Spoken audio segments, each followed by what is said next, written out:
All right. Good evening, everybody, and welcome to the God Squad Pod. I am Dylan Neighbor Cruz, the tattooed theologian, and tonight it is our distinct honor and privilege to welcome Dr. Angela Parker, the Associate Professor of New Testament and Greek at Mercer University's McAfee School of Theology in Hotlanta, Georgia. Prior to her, before her doctoral studies, she got her BA from Shaw and a Master of Theological Studies. Is that right? Mm-hmm. From Duke Divinity School. And in 2018, Dr. Parker's article, One Womanist View of Racial Reconciliation in Galatians, earned second place in the Journal for Feminist Studies in Religion's Elizabeth Schussler Fiorenza New Scholar Award, thus beginning her journey. Dr. Parker, thank you so much for joining us, and welcome to the God Squad Pod, and for joining me in December here as we get down with the shenanigans. Yes, it's an honor and a pleasure. Looking forward to the shenanigans. All right. Dee, how are you doing tonight? I'm hanging in there. It's another week of fuckery and foolishness, and I'm here for it. Let's talk about it. I don't know. We can go from taxes to tariffs to Trump falling asleep during a press conference. I don't know. There's plenty to talk about. It's what we want to talk about because there's plenty to talk about. Yeah. Well, I'm so glad to report that man's having himself a bad week. He is having a bad week, and I am here for it. Dr. Parker, was there anything that stuck out in the news that was particular that you think was wonderful or awful? It's all horrible, but just right. The tariff wars. I think the tariff wars that we're experiencing, and how I think a lot of people are just have fucked around and now are finding out all the mess that they are just didn't realize it was going to hurt them. I think what's just hitting me is people are like, oh, I didn't know it was going to hurt me. Right. Like, yeah. You were okay with hurting other people, but now you're like, oh my goodness, it's hurting me. People in West Virginia and Kentucky, like, oh, it's gonna hurt me.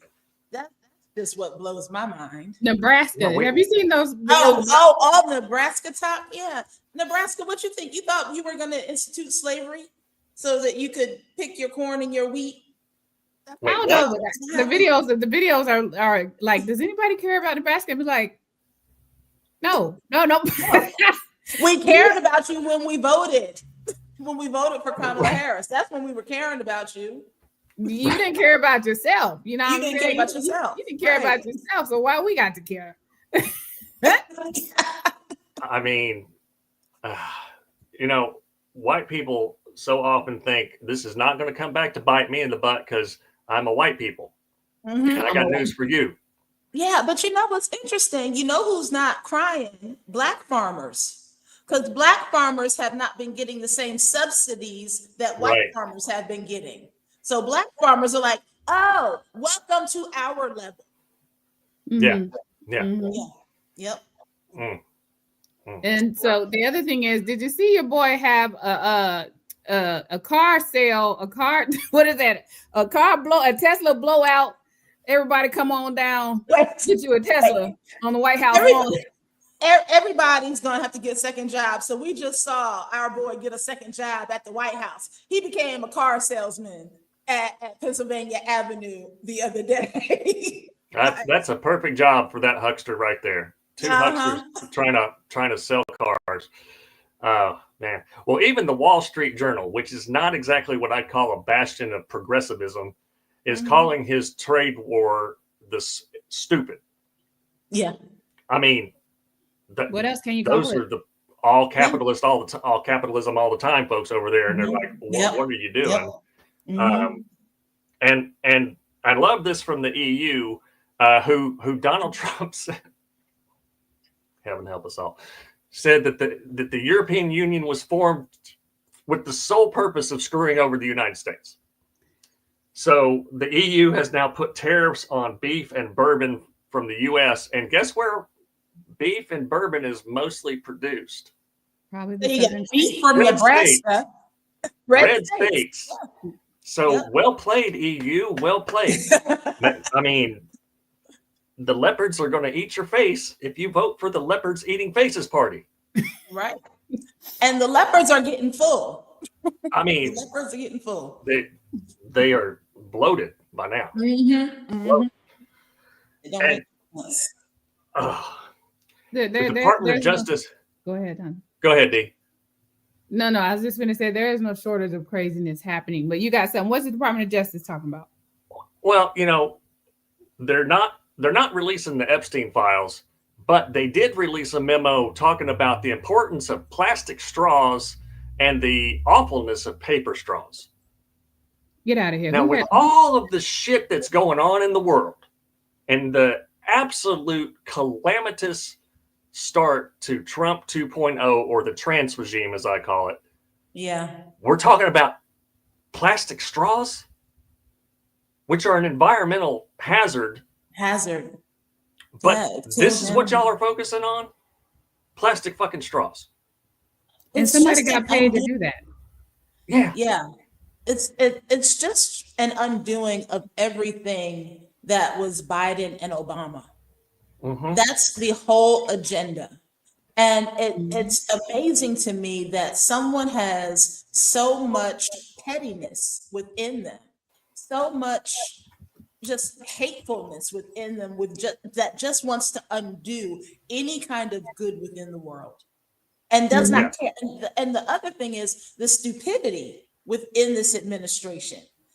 What happened to actually trying to find people who know what they're talking about, actually educated people? And so this is where you know that white supremacy and meritocracy, or the fakeness of meritocracy, go hand in hand, because they're not putting in place people who actually know their shit.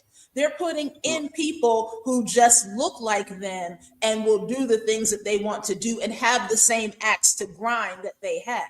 It's not about putting people in place who actually know things and have actually earned degrees. It's just people putting in place who have the same axe to grind and just want to worry about plastic straws that will actually go out and fuck up the environment. So that's not what, that's what they're trying to do. It's not about actually making the world a better place based on the things that you've learned in the college courses that you took that actually made you a better thinker and a world citizen, which is why they don't want the Department of Education. Because if you're actually a critical thinker, then you actually become a better world citizen and care about not just your neck of the woods, but everything else going on around you. And we can't have people actually do that. That's too woke. I was just going to say that. You can't be too educated now. You might just you might wake on up. You might be too woke. You learn too much, Lord. You might have some empathy for somebody. If you learn how it happened and how it came to be, you might mess around and trip and fall up into some empathy or something and get some compassion on you. You might get stained with some information. Watch out. If I remember correctly, there are some Bible verses that say Jesus looked out on the crowd and had compassion on them and said to the disciples, "Feed the people." And the disciples were like, "Hey, what? We supposed to feed them?" Yes. Tell them to sit down in pairs of 50 and feed the people.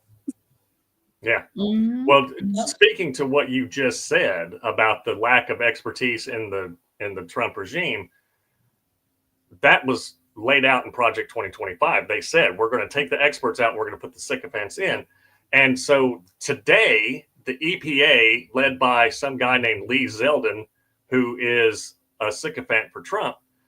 And if you go to the EPA website, it used to look like a government website. Now it looks like a Trump campaign website. They announced 31 historic actions to power the great American comeback. And he said the Green New scam is now over. And I just want to read a couple of these things that he's saying is going to cause the great American comeback. Reconsideration of regulations on power plants, reconsiderations on regulations throttling the oil and gas industry, reconsideration of mercury and air toxic standards that improperly targeted coal-fired power plants. Oh my goodness. Now, as somebody with a permaculture background, meaning that I have at least a rudimentary understanding of ecology and environmental science, this is horrifying. Yeah. Just Google pictures from the 1970s before the Clean Air Act. I did it today. That shit is scary. And the hydrological cycle doesn't miss people. Right. So when you pollute the water, it's game over. There's nobody making more water. All the water that has ever been created, that will ever be created, has been created. And God called it good, but these clowns think that it's okay to pump coal ash and mercury and any other toxin into it. What air are they going to be breathing? What water are they going to be drinking? The whole objective is to, like Dr. Parker said, undo what the previous administration has done. That's the first objective. The second objective is to put profits over the people. Always. Yes, always. Their objective always. The reason why he's standing out on the front lawn, the reason why he's screwing with the tariffs, everything is in any other administration. The other day when he enacted tariffs, changed his mind, his son tweeted or posted, wherever he posted, buy the dip. Did y'all? You know? Oh, yeah. They're screwing with the market on purpose and making money off of it.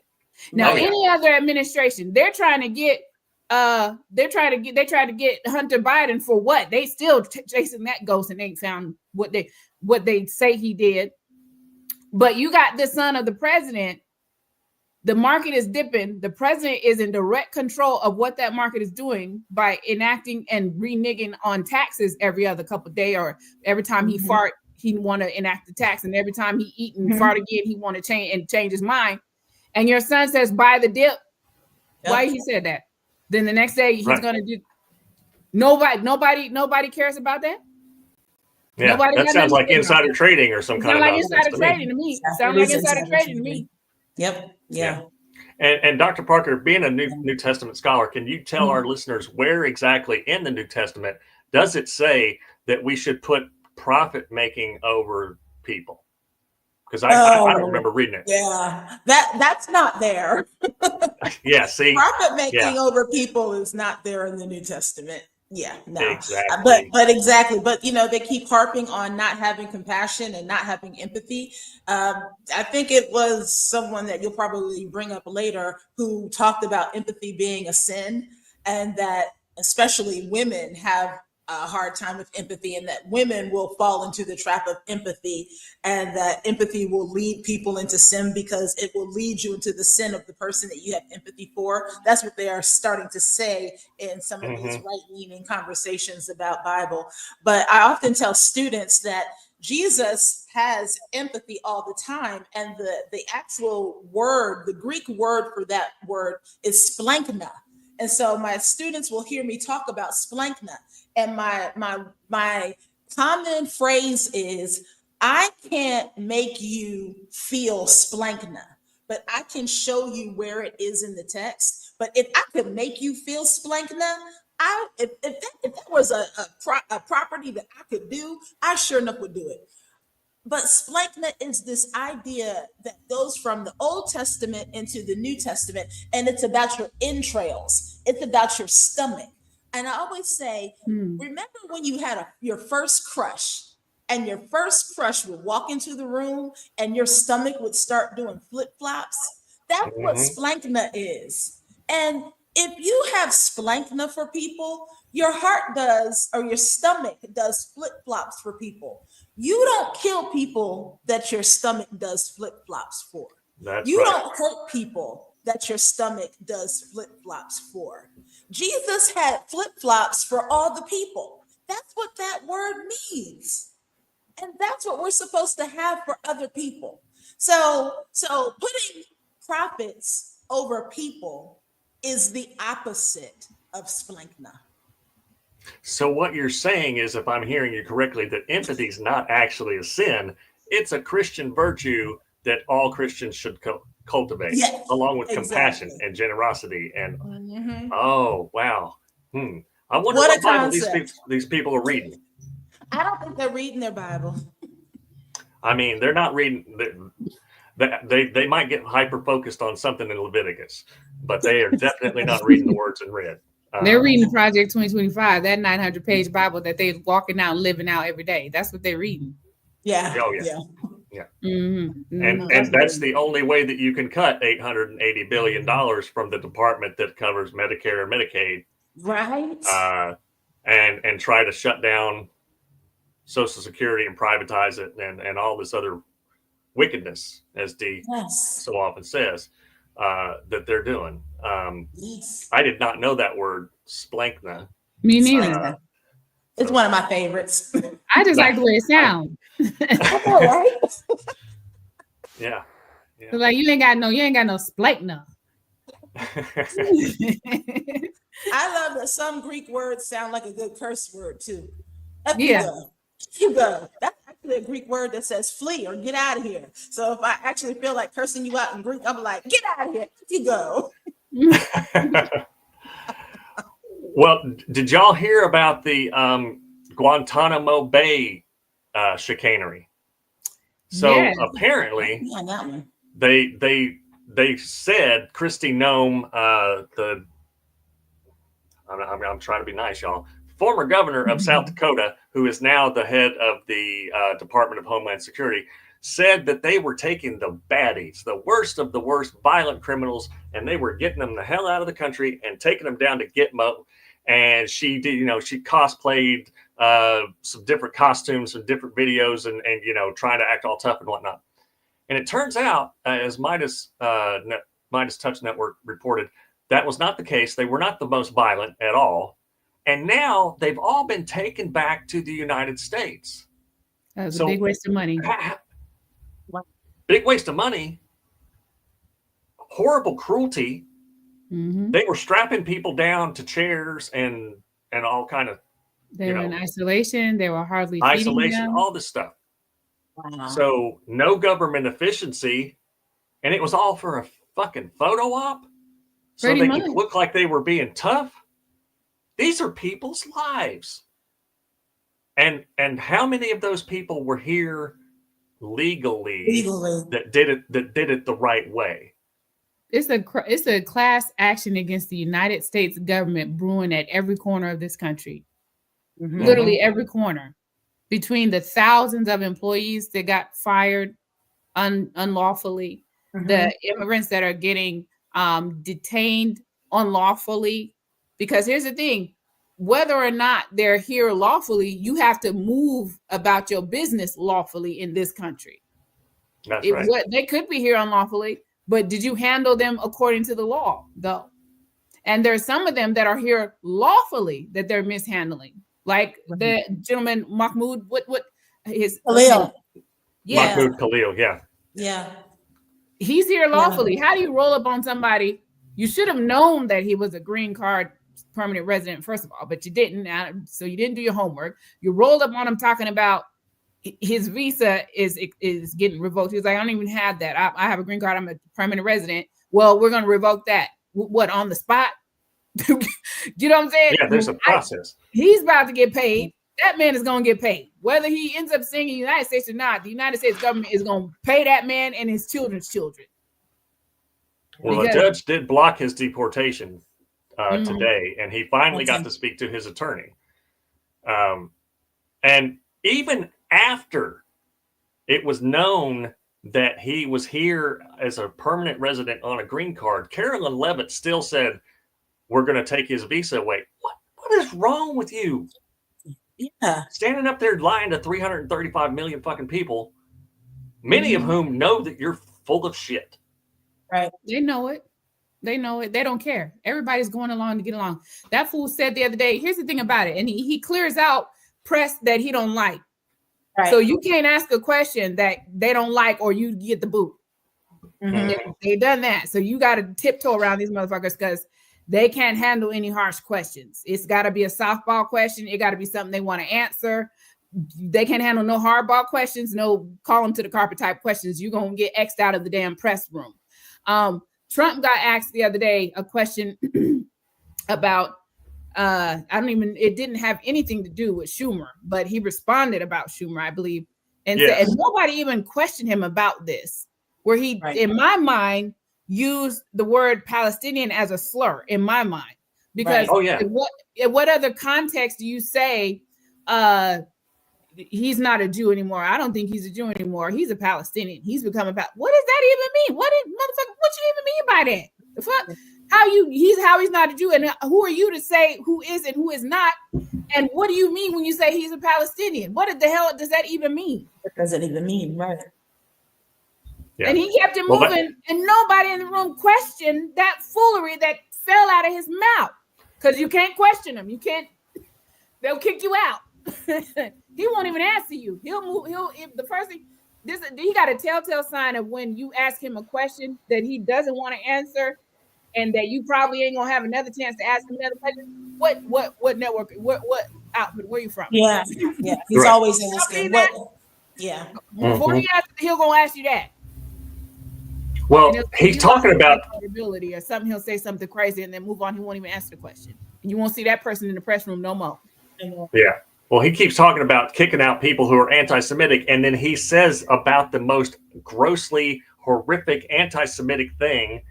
Well, kick your own ass out, man. Right. And what's the cost of staying close to him? Is it worth being close to him to report on him and not even being able to ask the proper questions that need to be asked? Instead of doing the independent journalism that actually needs to be said and done freely and away from him. So it seems to me as though we're going to have to see the rise of the independent journalists like we're seeing with the Jim Acosta or like Joy Reid now that she's away from MSNBC. Don Lemon, right. It's like Don Lemon Unleashed. They have to actually say the things that need to be said because the closeness to Trump actually muzzles you. You can't actually do the reporting that needs to be done. The closer you get to him, the more censored you are. Exactly. Literally. Yeah. You can't even ask a general question like, are you concerned? Here's a legitimate question that makes sense as things are today. Mr. President, are you concerned about the impact that your tariffs on these various countries and products and services, are you concerned about the impact it may have on the American people? Many of those who have voted for you are expressing concern. Are you concerned about the long-term or short-term effects of those tariffs? That'll get you kicked out the damn room. Yeah, and then he'll just spout another lie about how the tariffs are going to make you all rich. Becky Payne asked a question just a minute ago. Aren't we now on the watch list for countries with human rights infractions? Yes. Yes. And that happened because of what is happening as a direct result of Donald Trump, J.D. Vance, Project 2025, and all of this other, the anti-immigrant, the anti-trans legislation. West Virginia just passed an anti-trans law that says that doctors can check a child's genitals without their parents' permission. No. If they're playing sports. And that was the better version of the bill. At first, it was like either a coach or a teacher or some shit. I'm a pacifist, but I tell you what, if I had a kid and that shit happened, the pacifism would be right out the damn window. Well, yeah, of course it'd be out the window. I'd be right ready for whatever sentence they was going to give me when I finished doing whatever it was that I felt like I was going to do. Because what in the actual hell is going on? What's going on? What else y'all want to inspect? Y'all gonna start having somebody standing at the entrance of the ladies' room and the men's room and inspect everybody on their way in? Where are we headed with it? Where are we headed with it? Are using this Millstone Act. A lot of states across the nation are doing these Millstone Acts, which comes from this passage in Matthew and Mark that says anyone who puts if you harm one of these little ones, talking about children, it's best that you have a millstone put around your neck and you be cast into the sea. But I don't think they realize the millstone that they are putting around themselves.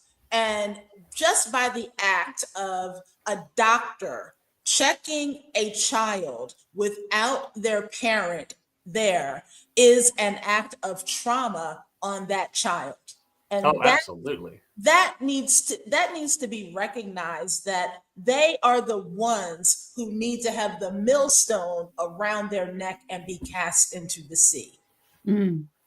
They don't understand what they're doing as being against God and hurting our children in ways that our children should not even be hurting.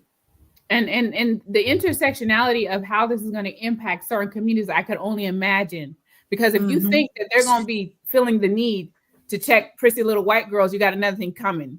Right. It's gonna be the muscular Black girls. It's gonna be the mannish presenting Native American girl. It's not, I promise you, the intersectionality of that is gonna end up impacting people of color more.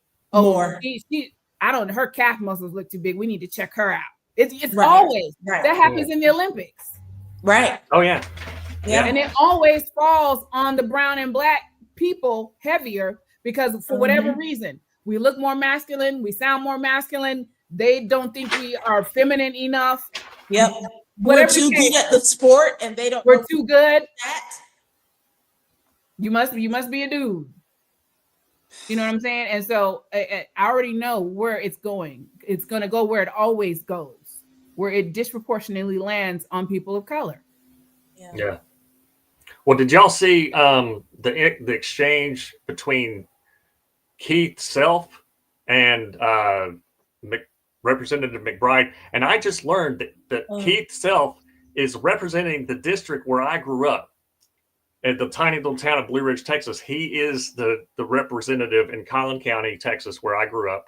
And I grew up with some kids whose last name is Self. I don't know if they're related to that jackass or not. But in a meeting about the Social Security or about something, he called her, the representative of Delaware, Mr. McBride. And she, without even missing a beat, said, "Thank you, Madam Chairman." Madam Chair. I love it. And I mean, and that threw that bald, creepy looking son of a gun right off. And then another congressman jumped in and it was like, what is wrong with you? And he said it twice. Yeah. And then that dude said, "You're out of order." Oh my gosh. And of course, Keith Self puts on his webpage that he's active in his church in McKinney, Texas. My dude, you need to find another church if you are not hearing the gospel in that church. I don't know what kind of garbage you're hearing, but if that's the way you behave towards your fellow human beings who Jesus commanded you to love unconditionally and have, what was that word again, Dr. Parker? Splankna. That one. Splankna. Splankna. Splankna. Yeah. Well, have some empathy for. The thing is, a church that he's probably attending is probably headed by a person who is trained in a Southern Baptist or a fundamental seminary. And I am sad to report that those seminaries are growing. Those seminaries have the most money. So if there are any folks listening and are pondering seminary, please don't go to a Southern Baptist seminary. Don't go to a Liberty. Liberty throws too much money at Black and brown folks to get them in there, and they're just learning this hateful theology that still would do something that a representative Self does. There are other seminaries like Chicago Theological Seminary, like McAfee School of Theology, that will show you in text where Jesus is compassionate, that will show you how to read texts that don't read texts like these assholes. Yeah. I was told last night by a fundamentalist that I should get my money back because I went to Lancaster Theological and they don't know what they're talking about. And I was like, my guy, my Old Testament professor is all up in this book because she wrote a lot of the commentary in the New Oxford NRSV. So I went to world-class Bible scholars. Yep. Take a seat, son. I don't have anything else to say at that point. The fundamentalist fuckwittery is off the charts. I used to be married to somebody who went to Southwestern Baptist Theological Seminary in Fort Worth, Texas, and got her undergrad at Oklahoma Baptist University. So, yuck. Yikes. Oh, we got Go ahead, D. I was going to say, when you said fundamentalist fuckwittery, I was like, don't we have somebody to talk about on this evening? Who you got? Yes, we do. So bring up that graphic so y'all can see this man's face. No, I don't know where the graphic is. I have The two graphic ain't videos. there. Oh, okay. Well, the graphic was attached to the email, but that's all right. A lot of people probably know what Matt Walsh looks like. Matt Walsh has 3 million plus Twitter followers and 3 million plus YouTube subscribers, which just gives me the heebie-jeebies that people are following this clown on purpose. He works for Ben Shapiro's The Daily Wire. He has made 2 documentaries, and I'm going to use that word real loosely because they were both debunked. One is transphobic and the other one is racist, and it's called Am I a Racist? I don't need to sit through 2 hours of a documentary to find out that Matt Walsh is indeed a racist. So why do I say that? Roll the footage, D. Yeah. You see, because if you had yourself suffered some outrage, some indignity, some terrible offense years ago, and all you did was just talk about it and whine about it, then I would tell you that at a certain point in your life, you do need to get over even that and get back to living your life. Like, no matter what happens to you, at a certain point, you have to get over it at least enough so that you can live a life and focus on other things. And that's what I would say if you personally had suffered some sort of terrible event. But if the terrible thing happened 150 years ago to people who are all dead now, to people who are all not you, then yes, even more so, you need to get over it. Because it's not even your thing to get over. It didn't happen to you, Ayanna. You are a United States Congresswoman. You're doing fine. You have achieved nothing in your position. You've done absolutely nothing in your position. Not a single damn thing. You don't deserve to be where you are. This motherfucker. You've done nothing for this country or even for your own constituents. And yet you still have this very powerful position that you don't deserve. So you're doing great. You're doing better than most people. Slavery did not happen to you. Stop trying to cash in on the suffering of other people. Get your own suffering. Damn it. You thief. You're a thief. You are a thief. You are stealing other people's suffering and pretending it's your own. Get your own. You know what keeps me up at night? The state of our country, but at least I'm not talking. Okay. Oh, I don't know. That was Okay, a hot so mess. that was Matt Walsh responding to Representative Ayanna Pressley, who was saying that the time for reparations is now. Is now. And Matt Walsh does not seem to understand, A, that generational trauma is a thing, and B, Oh, he understands. He just doesn't accept it for Black people. I bet you he understands it for survivors of the Holocaust. Mm-hmm. Oh, yeah. But he went on to say that slavery wasn't really that big a part of the U.S. economy, and that no legitimate historian would say that it is. And so that it wasn't that big a deal. Well, as I've mentioned on this show before, Dr. Edward E. Baptist wrote a book called The Half Has Never Been Told, Slavery and the Making of American Capitalism. And I don't know what the numbers are percentage-wise. I read it like 4 years ago. But slavery did advance American capitalism, and the brutality of that enslavement caused the people that were enslaved to work at superhuman levels because their psychology was changed by the torture that was inflicted by masters and overseers. And that increased the profits of the Southern slaveocracy and increased the wealth of the United States in general. Yeah. And that's undeniable. That's undeniable. And the deeper you get into that, it's of course critical race theory, which is what they want to demonize, like everything. Everything. They want to demonize everything that has to do with the truth. If it's the truth, they got to demonize it. They demonize an empathy. Because why? Because it's the truth. And it's hard to reconcile empathy with what they're doing. So the only way they could reconcile it is to demonize it. Yep. Yeah. And do we have that second clip too, December? Yes. Okay. Can I respond So- to Oh, yeah, go Matt ahead. Walsh for a second? So Matt Walsh, specifically speaking to Ayanna Presley in that clip, very, very upsetting to me. Mm-hmm. And very demeaning. And very demeaning. The epigenetics of what being enslaved and the trauma of enslavement, the trauma of rape, the trauma of having to bear children for a nation, the continued trauma then of lynchings, the trauma of watching your whole cities and towns being burned when you do achieve any kind of economic success in a town, and white folks see that economic success, get upset, say that a black man raped a white woman or whistled at a white woman, and then decimate an entire town. And then you have to flee to the north, and you have to suffer the cruelties of racism in the north, and all these things happen over and over again. You go through Jim and Jane Crow, you have to march in order to get your rights, and then you have to see those rights taken away.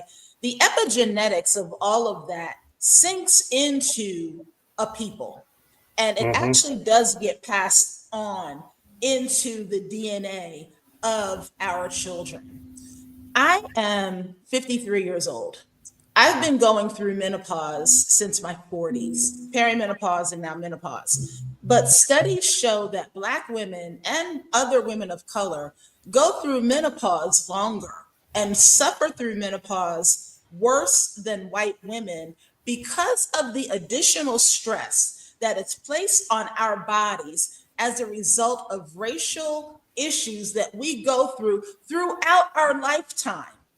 So even as I sit here and listen to someone like a Matt Walsh demean an Ayanna Presley, a duly elected representative, and say that you should not be trying to cash in on the sufferings of other people, and this fuckwad has no understanding of what goes on in Black women's DNA and in our bodies and what we still suffer through now, he needs to take several damn seats.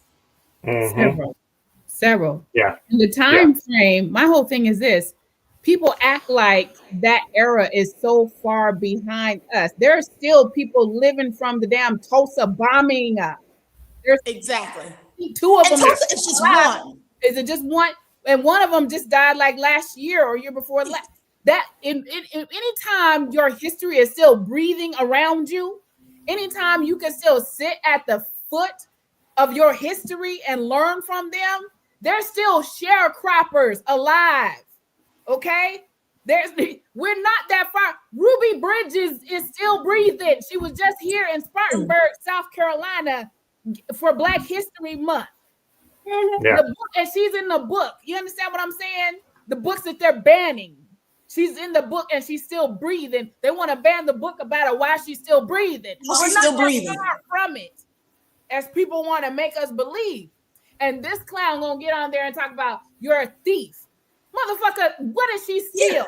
It's in her damn blood. It's pumping through her veins. It's in her heart. It's in her soul. It's in her spirit. And this is the same motherfucker that will probably say that soldiers that go into war zones come back, and yes, they do experience PTSD, and he would not criticize or he would not try to disqualify or discredit someone who says that they've been in war and that they have PTSD, but you would try to discredit an entire people who went through 400 years plus of oppression.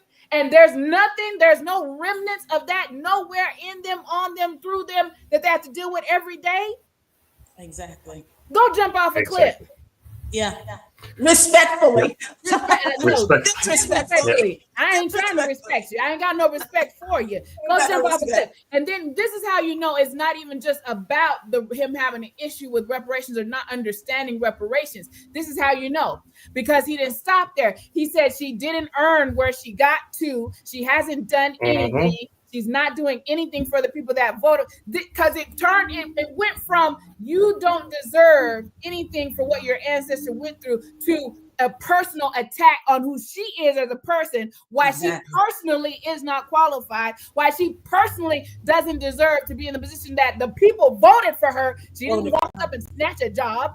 They voted for her to be in, and that she personally is not qualified, nor does she deserve to have the job. And now that she got it, she ain't doing shit for the people. That it turned into personal, and that's how you know it ain't got shit to do. Yeah. Well, what he's talking about, because he could have made a case against reparations without making a personal attack on Ayanna Pressley.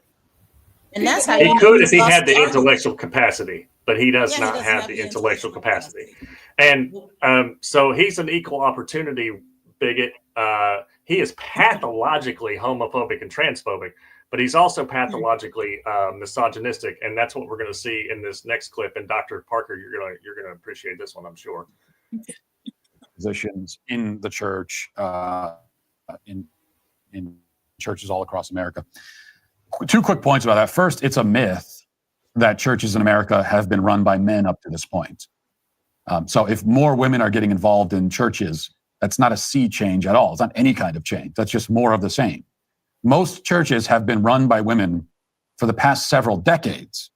Okay, maybe not in an official capacity, or as pastors or priests in all these cases, but women have been running the show in most churches for a long time. You mean doing all the work? Anyone who's been going to church for any period of time knows that. I mean, even in the Catholic Church, where women cannot become priests, still your average Catholic parish, not going to have a female priest, but there will be, in almost every case, a gaggle of women who basically run things.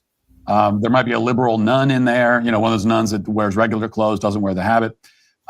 Maybe there's a female music director or something, other positions as well. But whatever the position the women have in the church, or maybe they have none at all, there are also going to be a lot of women who don't have an official position. They are just part of the congregation, and yet they have inserted themselves into all these different aspects of what goes on in the church. And they're very vocal, and they're very, if there's anything that happens that upsets them, it's whoever actually is supposed to be running the church, the pastor, the priest knows, it's like, okay, I want to hear from them about this. And they effectively run the church. And that is why, for years now, most churches have catered to women because they've effectively been run by women. Churches in America are already female-led. Okay, much to their detriment. That's because the last thing that we need here is more women in church leadership positions. That's the last thing we need. The church is already too feminized, too soft, too focused on feelings and emotions and being welcoming and inclusive. All of that is coming from liberal women in these churches, or most of it anyway. They're the ones driving this.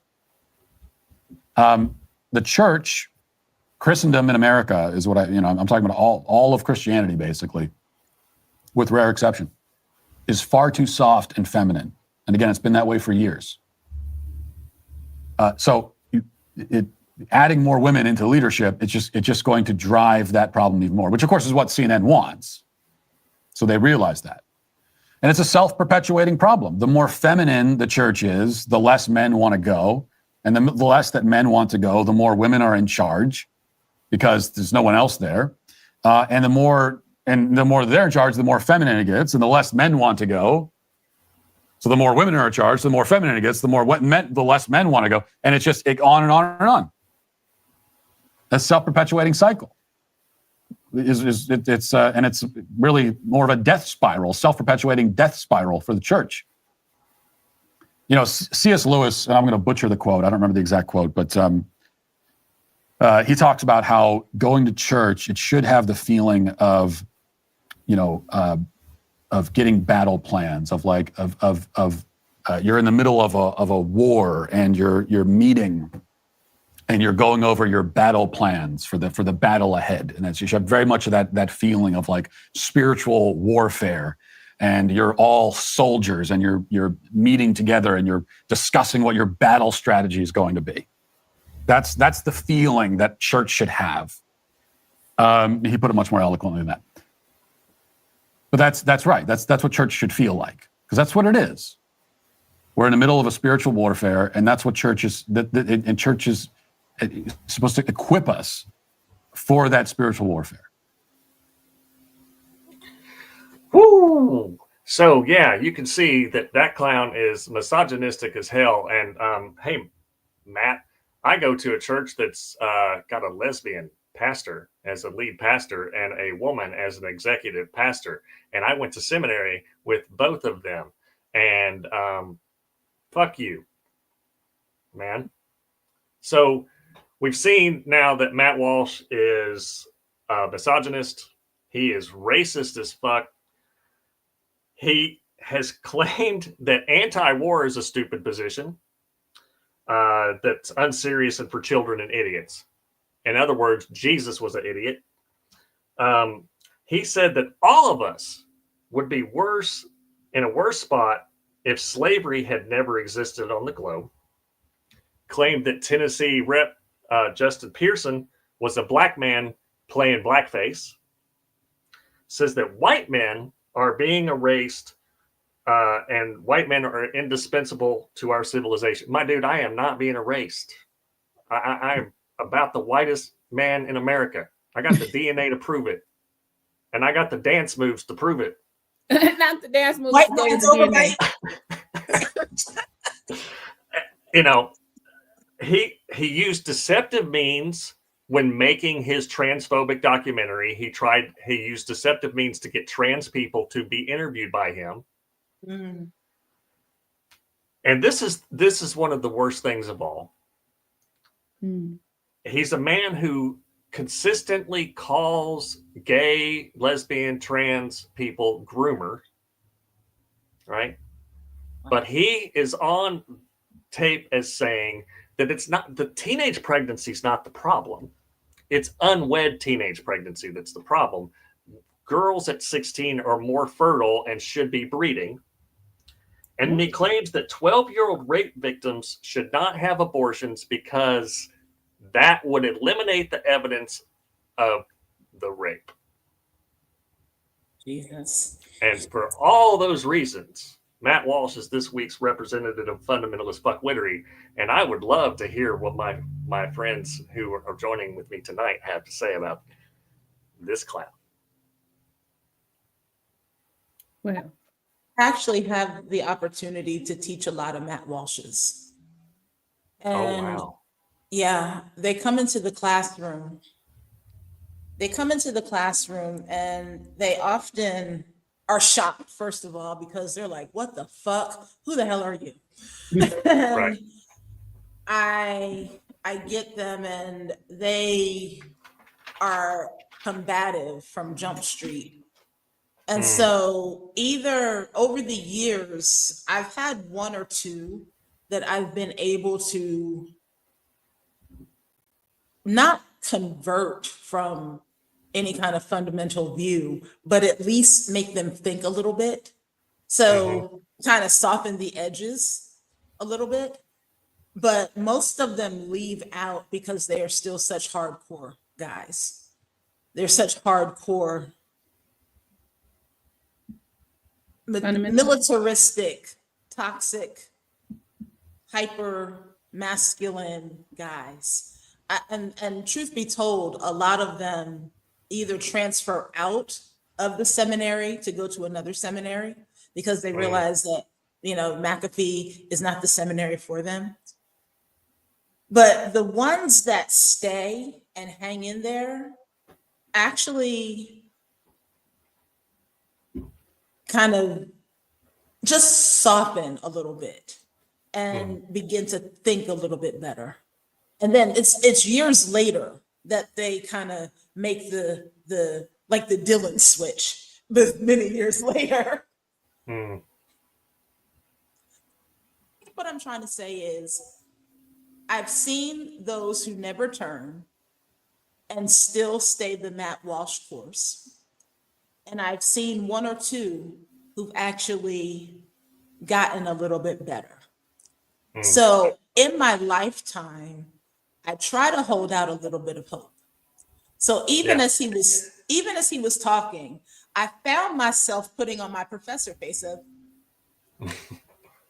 I did. I was sitting here with my professor face on because I saw him in the classroom.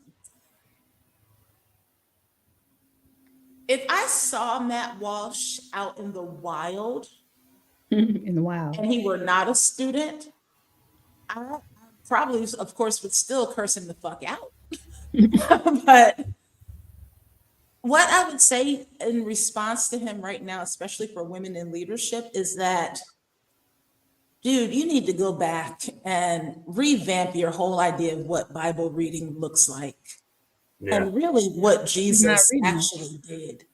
I know he won't, but I preached a sermon over this weekend that said Jesus actually needs us more than we need him. And that's completely different than what people kind of expect from their normal theology. But I went to Luke 8, 1-3. Luke 8, 1-3 is the passage where Luke introduces the women who've been following Jesus ever since Galilee, and they have been serving or ministering to Jesus and the disciples out of their huparkon, out of their resources, out of their coin. I said out of their Louis Vuitton bags, meaning these women had money. And Jesus needed them to finance his mission. So really, Jesus did need them more than they needed him because they had the money. The disciples didn't have the money. But Joanna, who was married to one of Herod's stewards, she had money. And Jesus needed that money in order to keep the mission going. And I don't think these dudes realize that women actually have kept the church going longer than if men were the only one doing the work. I mean, the first evangelists were all women. Exactly. We wouldn't be having this conversation without women. Without women doing the work. So again, he needs to take several seats disrespectfully. December, you go on because I'll just let Kristen and the way what you said earlier, Dylan, where you were saying what he was saying about the woman getting pregnant and the female child being, if she gets 12 years old, she doesn't need to have an abortion because that's the evidence or whatever. He's probably one of those folks who are okay with child brides as long as the parent consents. He sounds like he over there, way over there in that realm over there. But that is a good lead off into who is this motherfucker this week. Yeah, from that motherfucker to this motherfucker. From that one to this one. And this is this motherfucker this week. Oh, yeah. This motherfucker right here. Robert Morris. And trigger warning to anybody who has ever been sexually abused or have dealt with any type of sexual assault. So just a trigger warning on that. This thing right here, apparently been a predator since the 80s. So he was indicted on charges of lewd acts with a child. And I put honorable mention Gateway Church because I refuse to believe, and can't nobody convince me, that somebody who started off molesting young women in his 20s somehow was able to restrain himself from doing it all that time since. You can't make me believe that this is not a predator, a pervert, and that he has always been that all down through the years. You can't make me believe it. I don't believe that he magically had a switch that he turned that off. I don't. Right. So I don't know how many victims there are, but I can guarantee you that church has covered up at least 1, 2, 3, 4 of them. I guarantee you that it has. Peggy Hess says that Gateway has a horrific abuse history. I could believe it. I could believe it. You got a predator as your pastor. I could believe it. I could believe it. I'm gonna play a video and then we'll talk about it on the other side. But yeah, I could believe that they have a history. And there's a reason for it. And people like Matt Walsh, that's his name, Matt Walsh. People like him make it easy for people like this guy to exist in these kind of spaces. They do. Y'all know they do. Because they're always protected and covered, and the victim is silenced and muzzled. Anyways, listen to this. Tonight, Robert Morris, founder of Gateway, one of the largest mega churches in America, has been indicted in Oklahoma on 5 counts of lewd or indecent acts with a child. This comes 8 months after NBC News investigated the story of Cindy Clemishire, who was just 12 years old when she says Morris, then a married traveling evangelical pastor, began sexually abusing her. Today, Cindy could hardly believe justice may be near. So. I think most victims think this day will never come.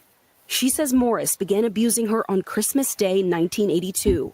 He started by touching my breast and putting his hands in my pants. Do you remember what he would say to you, what he'd tell you? Well, the very first time he told me, you can't tell anyone because it will ruin everything. The Oklahoma Attorney General Gentner Drummond, who's known Cindy her whole life, spoke exclusively with NBC News, explaining the statute of limitations didn't apply to Morris, thanks to an old statute, stopping the clock for people who don't live in Oklahoma. If you are a victim of child abuse, 1, my heart goes out to you. 2, if it occurred in the state of Oklahoma, contact me. Let's not assume that we cannot bring your offender to justice. In June, Morris admitted to the Christian Post that he had inappropriate sexual behavior with a young lady and resigned. But for years, he had been alluding to past transgressions in his sermons. I was very immoral, and I was immoral a lot. Morris and his attorneys have not responded for comment. Gateway Church told NBC News they are grateful for the work of the justice system in holding abusers accountable for their actions. My message is always going to be to come forward, to speak up. It's the only way we'll ever stop child sexual abuse. Cindy prays that other victims see their day in court too. Antonia Hilton, NBC News. Listen, it's people like Matt Walsh that make predators, give predators space. Because you see how he talks about women. You see that tone that he took with Ayanna Pressley and women in general. Women are there to be used. Women are there to be a tool for men. Even in his conversation talking about women in the church, in the leadership, he was disrespectful to me. If you his tone and his posture, women have because when he said we're seeing more women, we're not seeing more women in leadership. Women have always been there. This is not a new thing. I'm like, what planet are you on? What he's talking out of both sides of his neck. If that's what people would say where I'm from. You're talking out of both sides of your neck. Because how are you going to say women in leadership is new and at the same time say, well, there's no women in the priesthood or whatever, but you know what I'm saying? You're talking out both sides. and you're saying it without giving women credit. So what you're really saying is churches would crumble and fail without women, but they have not been given the space and the place to lead as God have called them to do because of y'all. And you won't acknowledge that, but you'll say that we've been there. Because I'm going to tell you this: if somebody could do a Thanos snap and remove all the women from every church, every single church would go bankrupt today. Today, they wouldn't be able to keep the lights on not damn another month. Wouldn't shit get done? Because you got a lot of men in a lot of positions, in a lot of roles, in a lot of places, and what's propping them up is women. Women in every church. You look at the ratio of men to women in every church, I promise you it's going to be 4-1. In every single church. And it's people like Matt Walsh that give place to people like Robert Morris. And tell a woman your voice is not valuable. Your body is for me, it's not for you. Your body, my choice. Be quiet, sit down. Be humble, sit down. You're here for me, I'm not here for you. And it's people like that and mentalities like that that give place and make space for predators like him. Is that motherfucker that makes space for this motherfucker. I promise you. And Gateway yeah. Church is full of them. Like one of what Peggy has, she said Gateway has a horrific abuse history. He ain't the only one. They settled all kinds of cases. They settled all kind of lawsuits behind male pastors and youth pastors and stuff, what they have done to the young ladies in that church. And the church institution treats pastors like law enforcement treats police officers. Right. Protect the institution at all costs, even at the expense of the victim. Protect, and we all stand together. There's a wall of blue, there's a wall of red, whatever you want to call it for the church. We all stand together, protect the institution, protect the church, protect the name, protect the organization, and it's gonna be at the expense every single motherfucking time as the victim. Every time. What y'all got to say about that? Well, he said that he assaulted a young woman. She was fucking 12. Yeah, she's a child. 12-year-olds are not young ladies. They Young are ladies. children. Mm-hmm.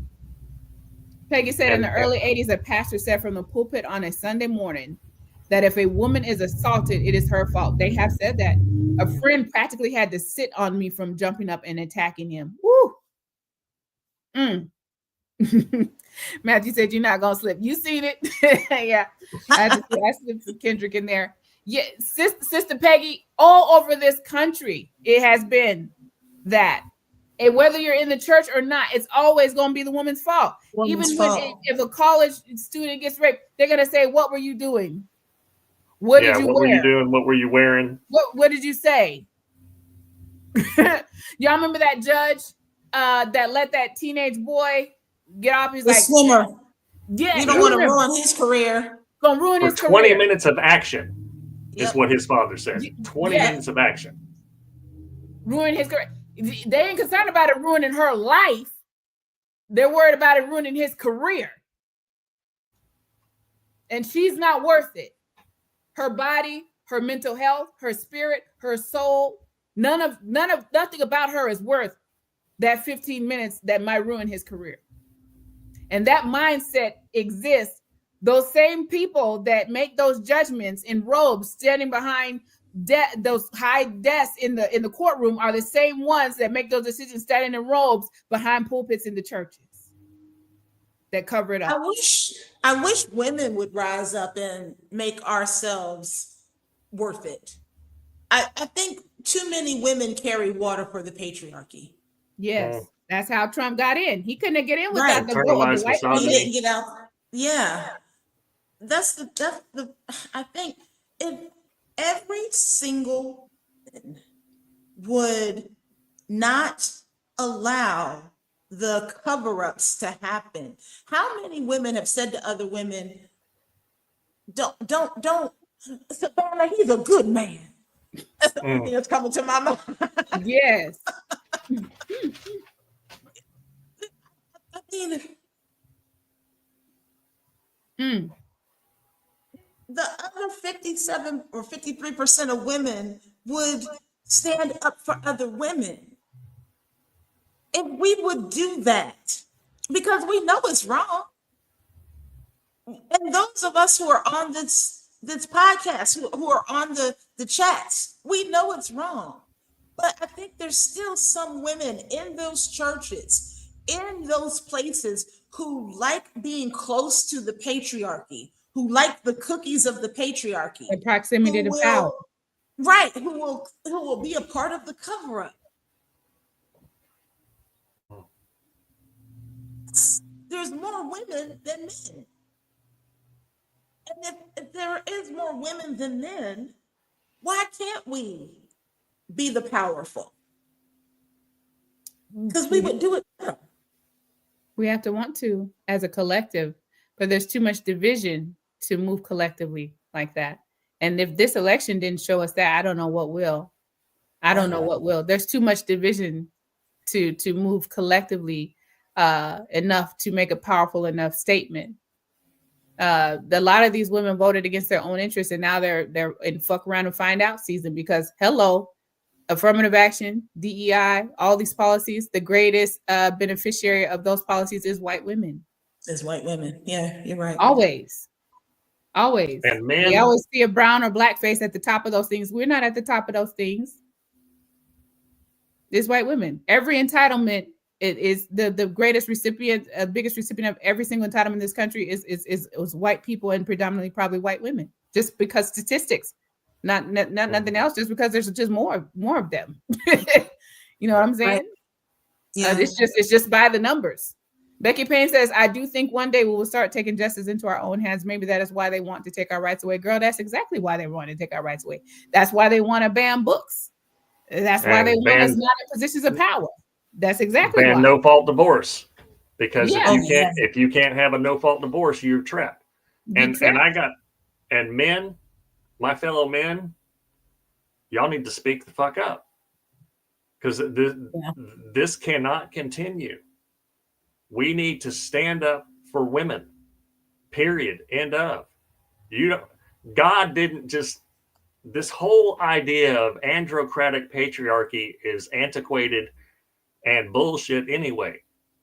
Yeah. The New Testament makes that pretty clear. Even though some stupid stuff, got interpolated or forged and got chosen to be in the canon. Yep. Jesus, again, who was at the tomb? The women. And we wouldn't be talking about Jesus 2,000 years later if it hadn't been for the women. But more to the point, the abuse and the misogynistic hatred and the taking, men need to stand up right beside women and say enough is enough. Mm-hmm. And that's it. And the Matt Bosses of the world make my blood boil. And he acts like an alpha. But motherfucker, I'm a former Marine. And I will cry at a rom-com, and I will stand up for women. I do not feel in the least emasculated in any way by having a lesbian preacher preach a dynamite sermon. That pastor, Liz Fulmer, is a dynamite preacher. And I don't understand. And I grew up Southern Baptist. I embodied, because you can't swim in a cesspool without coming out smelling like shit. I embodied fundamentalist fuckwittery. I embodied misogyny and toxic masculinity because that's what I was taught. But like some of Dr. Parker's students, when I started to learn new things, I did better. And now I repudiate that nonsense. And I'm asking my fellow men to repudiate this nonsense that makes women second-class citizens or traps them in marriages or says that 16-year-olds should be trapped in a marriage for life and start pumping out babies for Jesus. You got to know who's getting 16-year-olds pregnant. It's not 16-year-old boys. It's 25-year-old men. And older than that. And older than that. It's these grown-ass men who are doing it. And they only doing it because 16-year-olds are not fully developed. Don't have a mind. Haven't thought about it. Don't have a brain. And the older women would put their asses out. You need to be emotionally mature and intelligent, which is why we are also dealing with a lot of incels right now. And Matt Walsh said that adolescence is a made-up thing that is destroying Western civilization because psychologists have discovered that our brains don't fully develop until we're 25. This is why why you're supposed to wait till later to get married. Exactly. And this is why we don't say that a book or a collection of texts that was written thousands of years ago is the same for all time, forever and ever, and amen. And that's the way things are. We know that the world's not flat, even though the book says it is. Right. And the book don't always get things right. Exactly. Because it was written by men, and human beings are imperfect. Exactly. Bingo. There's nothing that mankind has to do with that's going to be perfect. Nothing. And that includes the Bible. Exactly. Right. God did not write it. Men wrote it about God. It's not God's words. It's men's words about God. It's men's words about God. I always tell students, it did not come down from God like this. Yeah. Didn't come down from God. Nope. That's And right. if it did, there wouldn't be no contradictions in it, and there's contradictions all over it. That's why they even Exactly. have something called apologetics. What the hell are you apologizing for? You apologizing because you make goddamn sense. Would you? That's it. I sometimes asked the fundamentalists, was God drunk? When if God wrote all this, was God drunk? Because it's not very clear in a You lot gotta of ways. listen. And there's a lot of And contradictory fucking information in there. Yep. Somebody tuning into the show in this very moment will be like, who are these heathens? And we're people who love God. And I love the word. And I enjoy teaching the word. I love to teach. I mean, I tell you, brother, I love to teach, and I love to receive some good teaching. But I also know when to eat the meat and spit the bones out. That's that part. Yeah. I can also read a that scripture part and right say, there. this motherfucker was on that bullshit. Mhm. I'm gonna skip right on over that. Because ain't no way some man ought to be able to rape me and then marry me and hold me captive for the rest of my goddamn life. And then pay my father for me like I'm a goddamn animal. Nope. Hell on that bullshit. Yeah. I'm gonna skip clean on over that. That's not God's will for my life. That ain't God's will for my daughter's life. And I don't believe it was God's will for the young women who they was talking about when they wrote that shit. That's called the patriarchy. Yep. Yeah. Yeah. Yep. Well, Yep. we've had a good time excoriating that motherfucker and this motherfucker. And all them motherfuckers. And all the motherfuckers. And we actually have quite a bit of good news because Trump is having such a bad week. But I want to specifically talk about what Doge, Elon Musk, and the Project 2025 types have tried to do to the Social Security Administration. They wanted to shut down the telephone service that 73 million Americans, many of them elderly and disabled, rely on, and 40% of all SSDI claims would be processed over the phone. And Representative John Larson went absolutely batshit off on the committee and was like, why is Elon Musk not sitting here? Why do you think you can just privatize all this? And, I mean, and he was turning purple. I watched it twice. Dude was turning purple. I was starting to feel for his cardiac health as I watched him do this. And this is the kind of pushback going up. Yeah, this is the kind of pushback we need. Yeah, and then the Washington Post, of all papers, the Jeff Bezos comic book supervillain mouthpiece, published a thing, said this is what they're trying to do.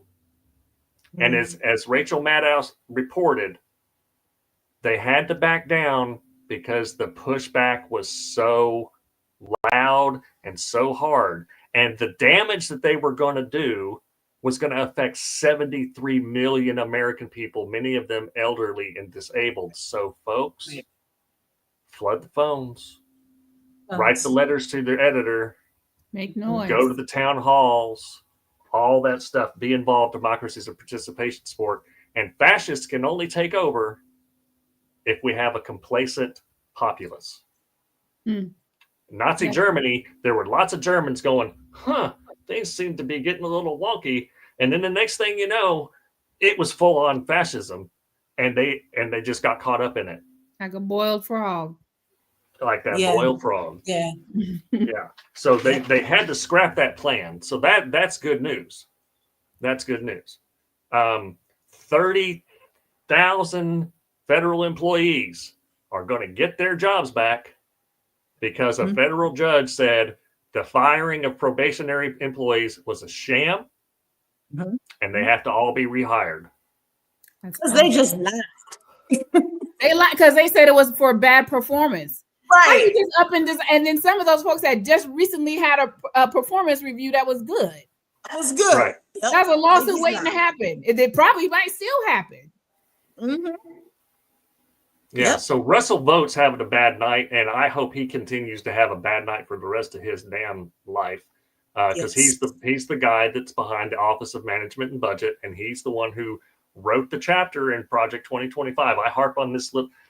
He looks like an accountant from Poughkeepsie, but he's an evil, evil man, And he wrote that chapter and he said, this is what we're going to do. We're going to take the experts out. We're going to fire all the civil servants. We're going to streamline the government. And then we're going to put sycophants in who do the executive's bidding. In other words, we're going to make it so that a dictator can run the show.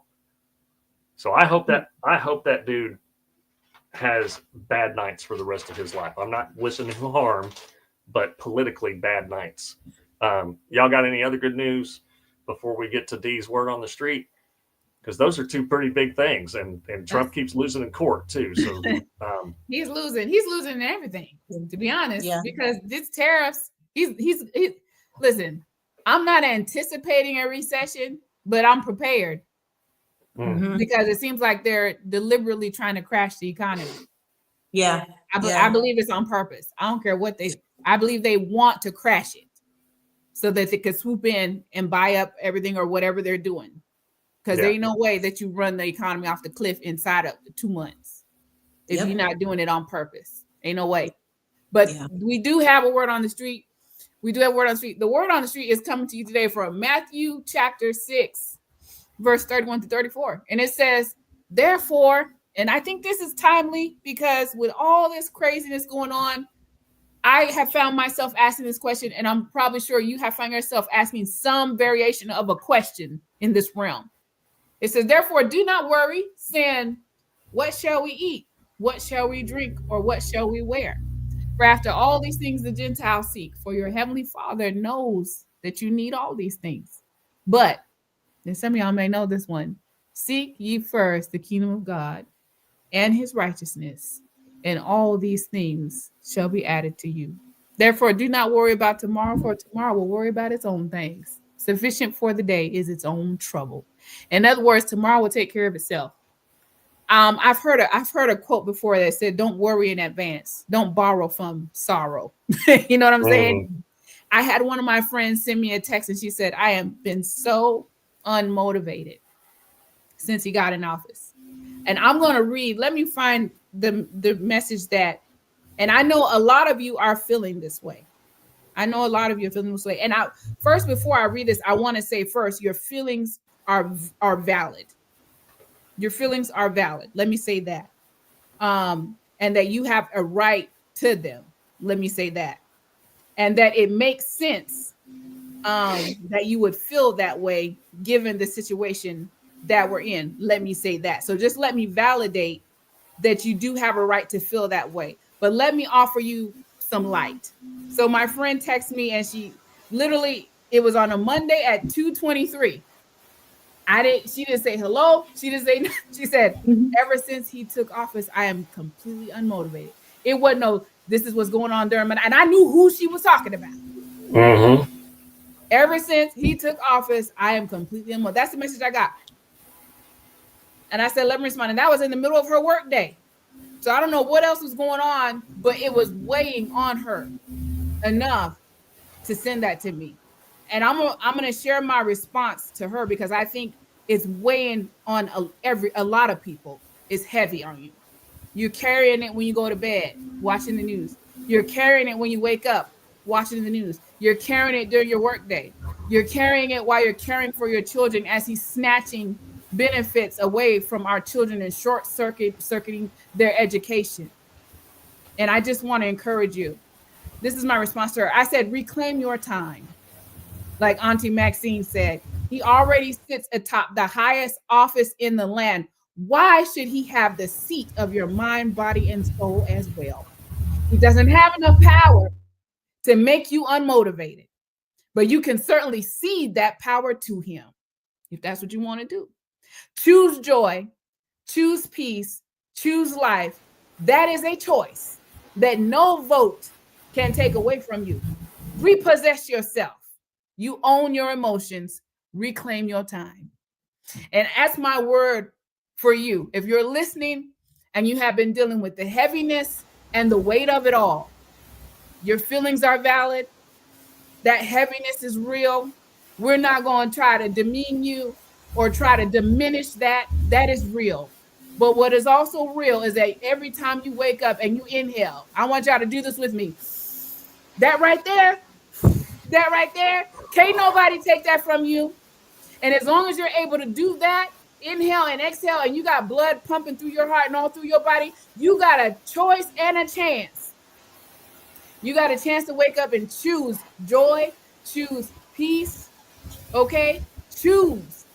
I want to encourage you to choose, not just today, but tomorrow and for the next 4 years and beyond, not to let that clown have control over your emotions, your mind, your body, and your soul. I don't care what office he sit in. I promise you, he ain't got that kind of power. He don't. He puts his diaper on one leg at a time. Huh? He puts his diaper on one leg at a time. One leg at a time. Okay? And he can get that wig split just like the next motherfucker. He ain't got that much power. He ain't got the power you're giving him. I promise he don't got the power you're giving him, brother, sister. He don't have it. Wake up and choose joy. Choose peace. Joy is resistance. Peace is a protest. Protest by reclaiming your time and your peace. Resist by choosing joy. Get that motherfucker off your mind and out your soul and off of your spirit. They voted. They didn't vote and put him there. They put him in the White House. Get him the fuck up out of your house, out of your soul, out of your spirit, out of your mind. No vote put him there. Evict his ass out of there and reclaim your time, reclaim your space, reclaim your peace, and reclaim your joy. That is a choice that you have every day that you wake up. And that's the word on the streets. Amen to that. Amen. To that. Well, folks, that is our show tonight. And I want to thank Reverend Dr. Angela Parker for joining us and bringing her knowledge and wisdom and her beautiful smile and all that learning that she's got. And I feel for you teaching down there in Atlanta because, like you said, you got to teach the Matt Walshes of the world. Yes, but they're lucky when they walk into your classroom. They really are. They realize it. I appreciate that. Thank you, thanks. And you can come back anytime. Anytime. Thank you. I enjoyed it. We'll be here next Thursday. Next Thursday, y'all listen to us thing with John Fuger saying every Wednesday, 10 o'clock p.m. on Sirius XM Progress Radio Channel 127. You need to tune in. And then, of course, we'll be right back here, same bad time, same bad channel. Thursdays, 8 p.m. Eastern Standard Time with God Squad Live. Thank you, Dr. Reverend Angela Parker, for doing this. The Boozy Bible Scholar. Y'all go follow her on all social media outlets, The Boozy Bible Scholar. We love y'all. Thank you for tuning in.